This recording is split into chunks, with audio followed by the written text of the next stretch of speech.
าควรจะมีวิธีคิดแนวใดเมื่อเฮาเทรดขาดทุนติดต่อกันเนาะเฮาจะมีวิธีคิดแบบใดเพื่อที่จะบ่ให้ตัวเฮานั้นเสียไปหลายกว่าเก่าหรือว่านำพาไปสู่การล่างพอร์ตเนาะเฮาควรจะมีวิธีคิดแบบใดเนาะให้ทุกคนมาฟังคลิปนี้ให้มันจบสำหรับในคลิปนี้ค่อยจะมาแบ่งปันวิธีคิดและประสบการณ์ของค่อยให้ทุกคนได้ฟังเนาะซึ่งในตอนที่ค่อยติดลบติดต่อกันตอนนั้นค่อยใช้อยู่ที่5วิธีคิดเนาะ5วิธีคิดที่จะเฮ็ดให้เฮานั้นมีสติและก็ยับยั้งจิตใจของตัวเองเพื่อที่จะบ่ให้ตัวเฮานั้นเทรดไปต่อหรือว่าเพื่อที่จะบ่ให้มันล่างพอร์ตหรือว่าเสียไปหลายกว่าเก่านั่นเองเนาะข้อสุดท้ายคือสำคัญสุดๆจะให้ทุกคนฟังให้มันจบเนาะข้อ1ก็คือตั้งสติแล้วยอมรับความจริงให้มันได้เนาะตั้งสติแล้วยอมรับความจริงให้มันได้อย่าปฏิเสธความจริงเนาะเฮาเสียไปแล้วทุกคนเนาะพยายามตั้งสติแล้วยอมรับมันให้ได้เนาะส่วนข้อที่2ก็คือให้ถือว่ามันเป็นค่าเรียนเนาะให้ถือว่ามันเป็นค่าเรียนจ่ายค่าเรียนที่ว่าเฮาได้เรียนรู้ในความผิดพลาดของตัวเองเฮาได้เรียนรู้ว่าเฮาติดลบย้อนหยังเฮาได้เรียนรู้ย้อนว่าเฮาบ่สามารถควบคุมอารมณ์ได้บ่เนาะให้ถือว่ามันเป็นค่าเรียนเนาะแล้วข้อที่3ก็คือหยุดเพื่อประเมินสถานการณ์เนาะอย่าฟ้าวเนาะอย่าฟ้าวล้างแค้นหรือว่าอย่าฟ้าวที่แบบอยากจะเอาคืนตลาดในทันทีเลยเนาะเพราะว่าการตัดสินใจที่ผิดหรือว่าการตัดสินใจในเวลาที่เจ้านั้นฟ้าวจนเกินไปในเวลาที่เจ้านั้นบ่มีสติ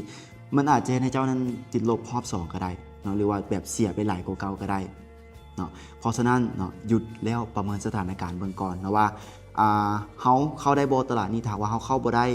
ตลาดเป็นแนวใดตลาดงามบ่ตลาดสวิงบ่ตลาดดีดบ่คันว่ามันบ่งามเฮาก็บ่เทรดเนาะหยุดประเมินสถานการณ์ก่อนอย่าฟ้าวอยู่ในวงการเทรดนี้ต้องใจเย็นๆแล้ว4ก็คือปรับเปลี่ยนแผนและการลดพรความเสี่ยง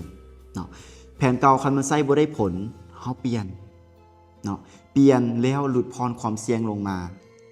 เนาะแล้ว5ก็คือสำคัญสุดๆเลยก็คือควบคุมอารมณ์ตัวเองให้ได้นะเพราะว่าอารมณ์นี้มันสำคัญแฮงถ้าว่าเจ้าเฮ็ด4ข้อนี้ได้เบิดแต่สุดท้ายเจ้าควบคุมอารมณ์บ่ได้สุดท้ายแล้วเจ้าก็จะเข้าไปเทรดเอาเงินเติมเงินเข้ามาเทรดอีกสุดท้ายเจ้าก็จะเสียเป็นหลายกว่าเก่า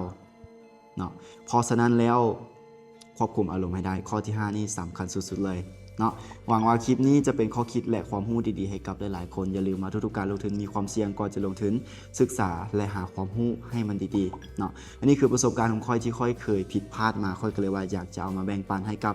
หลายๆคนเนาะฟังนำกันแล้วก็ใช้5แนวคิดนี้ถ้าว่าเจ้าสามารถปรับใช้มันได้โอกาสที่เจ้านั้นจะบ่เสียเงินเป็นหลายกว่าเก่ามันมีหลายเพราะว่าค่อยเฮ็ดมาแล้วค่อยสามารถเฮ็ดได้มาแล้วเนาะแต่ว่าคนอื่นจะเฮ็ดได้บ่ได้บ่ฮู้แต่ค่อยเฮ็ดได้แล้วเนาะ